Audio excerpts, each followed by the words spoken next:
जब दिल्ली में भाजपा की सरकार हो, राज्य में भाजपा की सरकार हो और भारतीय जनता पार्टी से विधानसभा चुनाव लड़ने का टिकट मिल जाए तो क्या कोई टिकट वापस करेगा?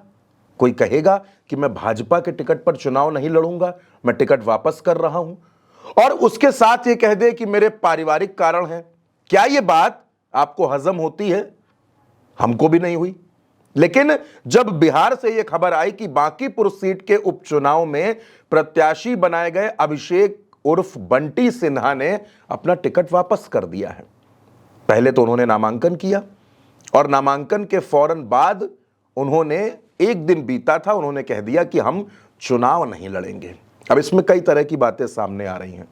कहा यह जा रहा है कि प्रशांत किशोर के चुनाव लड़ने से भाजपा की हालत खस्ता है, इसी वजह से भाजपा ने बांकीपुर में अपना प्रत्याशी बदल दिया है और अब नीरज सिन्हा, जो भारतीय जनता पार्टी में युवा मोर्चा में जिला उपाध्यक्ष हैं, मंडल अध्यक्ष हैं, उनको टिकट दिया गया है।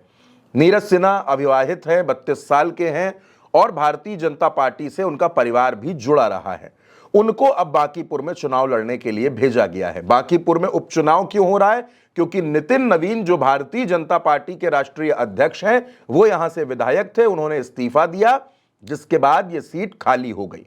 इस सीट पर आरजेडी ने रेखा कुमारी को मैदान में उतारा और प्रशांत किशोर जनसुराज के टिकट पर यहां चुनाव लड़ रहे हैं, जबकि भाजपा ने अब यहां प्रत्याशी बदल दिया है। दोस्तों, अगर आप राजनीति को जानते हैं, समझते हैं, तो आप ये जानते होंगे कि आज की तारीख में बहुत से लोगों का ऐसा मानना है कि भारतीय जनता पार्टी का टिकट मतलब जीत की गारंटी होता है। अगर भाजपा का टिकट मिल जाए, कमल का फूल मिल जाए, राज्य में सरकार हो, तो फिर चुनाव जीतने में, और वो भी उपचुनाव में, कोई बहुत बड़ी मुश्किल नहीं होने वाली। भारतीय जनता पार्टी ये दावा करती है कि भारतीय जनता पार्टी से बिल्ली को भी टिकट मिल जाए, श्वान को भी टिकट मिल जाए, वो भी चुनाव जीत लेता है।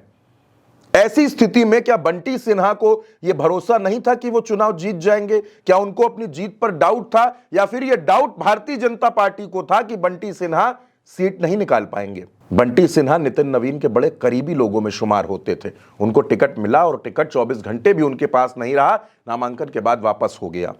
यह बात यूं ही हजम नहीं होती दोस्तों। अब इसके दूसरे कारण पर भी आ जाइए। कहा यह जा रहा है कि बंटी सिन्हा ने, यानी अभिषेक सिन्हा उर्फ बंटी ने जो नामांकन किया, उस नामांकन में खामियां थी। पढ़ाई को लेकर और कुछ पारिवारिक जानकारियों को लेकर नामांकन में गलतियां थी और भाजपा को ऐसा शक है कि इससे उनका नामांकन रद्द हो सकता था और फिर भारतीय जनता पार्टी के खिलाफ प्रशांत किशोर इसको मुद्दा बना सकते थे। हालांकि प्रशांत किशोर इसको मुद्दा अब भी बनाएंगे। प्रशांत किशोर जनता के बीच में यह बात जरूर बताएंगे कि भारतीय जनता पार्टी ने उनसे घबराकर प्रत्याशी बदला। बांकीपुर में 30 जुलाई को वोट डाले जाएंगे और 3 अगस्त को परिणाम सामने आएगा। दोस्तों, ये कोई हैरान करने वाला चुनाव हो जाएगा या कोई बहुत चमत्कारी चुनाव हो जाएगा, ऐसा नहीं है। इससे सरकार की सेहत पर कोई फर्क नहीं पड़ता। लेकिन अगर इस सीट पर प्रशांत किशोर चुनाव जीतते हैं तो इसका मैसेज बहुत बड़ा हो जाएगा।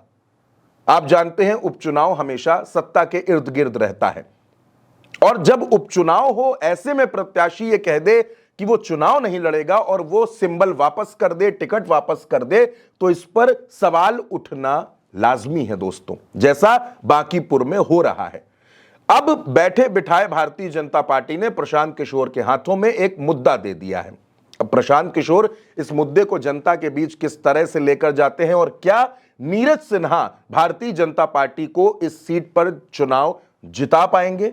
आप इस पर क्या सोचते हैं? अपनी राय हमें जरूर बताइएगा। फिलहाल के लिए इतना ही। नमस्कार।